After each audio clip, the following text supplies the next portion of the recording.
Dewan Perwakilan Rakyat Republik Indonesia.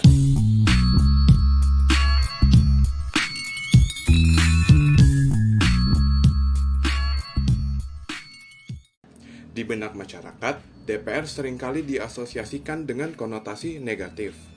Alasannya beragam, salah satunya adalah kinerja DPR yang beberapa kali dinilai buruk, lambat, tidak efisien, dan inkonsisten. Menimbulkan sebuah pertanyaan besar, mengapa DPR bermasalah soal efisiensi dan inkonsistensi dalam perumusan kebijakan? Kami Muhammad Ferdiansyah dan Joachim Tarop, ini semacam dokumenter atau jurnal audiovisual tentang perjalanan kami mengulik intrik-intrik dari lembaga legislasi di Indonesia. Kami adalah mahasiswa jurusan Ilmu Politik UI yang sedang menjalani program magang di Komisi 10 Dewan Perwakilan Rakyat Republik Indonesia, pusat dari seluruh kebijakan politik yang berpengaruh ke seluruh 200 juta lebih manusia di Republik ini diambil. Sebelumnya Rp2.500.000. Belakangan, kami heran dan resah soal proses legislasi di DPR yang banyak drama tapi minim hasil, serta terkadang terkesan inkonsisten dalam artian durasi perumusannya dari draft mentah ke RUU hingga disahkan menjadi UU dan berlaku di masyarakat. Contohnya kebijakan revisi UU ITE yang memakan waktu 2 tahun, 10 bulan, dan 15 hari sebelum akhirnya diberlakukan. Tapi di sisi lain, bagaimana bisa UU IKN hanya memakan waktu perumusan selama 42 hari? Sebagai mahasiswa ilmu politik, muncul sebuah pertanyaan di benak kami. Apakah proses perumusan kebijakan-kebijakan ini tidak melewati proses teknokratis dan perhitungan sistematis terlebih dahulu sebelum diberlakukan ke masyarakat? Berdasarkan pengalaman kami dalam beberapa bulan mengamati institusi ini dari dalam, tolak ukur dan acuan dalam durasi perumusan kebijakan melibatkan banyak sekali variabel. 3 variabel paling utama diantaranya adalah pertama, urgensi dan kepentingan, kedua, tingkat kompleksitas, ketiga, kontroversialitas dan konsensus politik.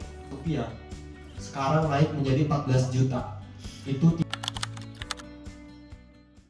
Kebijakan yang dianggap sangat mendesak, seperti undang-undang terkait penanganan bencana alam atau pandemi, seringkali disahkan dengan cepat, karena dampaknya yang langsung dan luas terhadap masyarakat. UU nomor 2 tahun 2020 terkait pandemi COVID contohnya.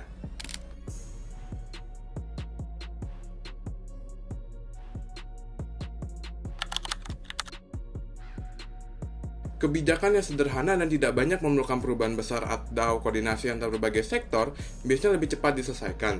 Sebaliknya, kebijakan yang kompleks, melibatkan banyak sektor, dan memerlukan perubahan struktural yang signifikan biasanya memerlukan waktu lebih lama untuk dibahas dan dirumuskan.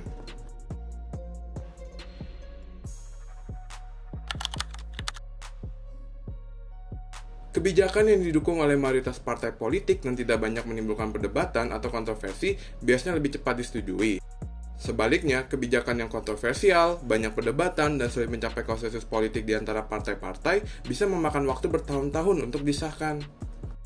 Masih ingat dengan UU nomor 12 tahun 2022 atau UU TPKS yang rancangannya sempat ditolak fraksi Partai Keadilan Sejahtera? Keadilan Sejahtera menolak rancangan undang-undang tentang tindak pidana kekerasan seksual untuk ditetapkan sebagai RUU usul DPR RI.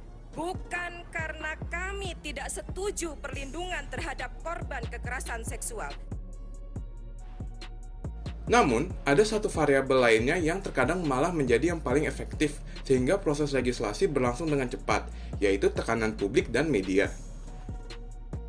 Kebijakan yang mendapat sorotan luas dari media dan tekanan besar dari publik atau kelompok kepentingan tertentu bisa mempercepat proses pengesahan.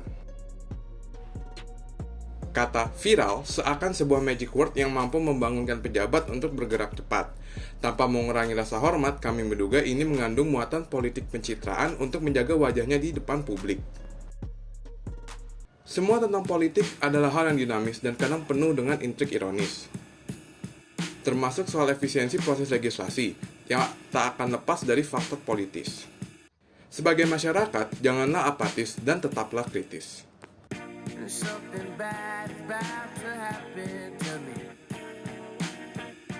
I don't know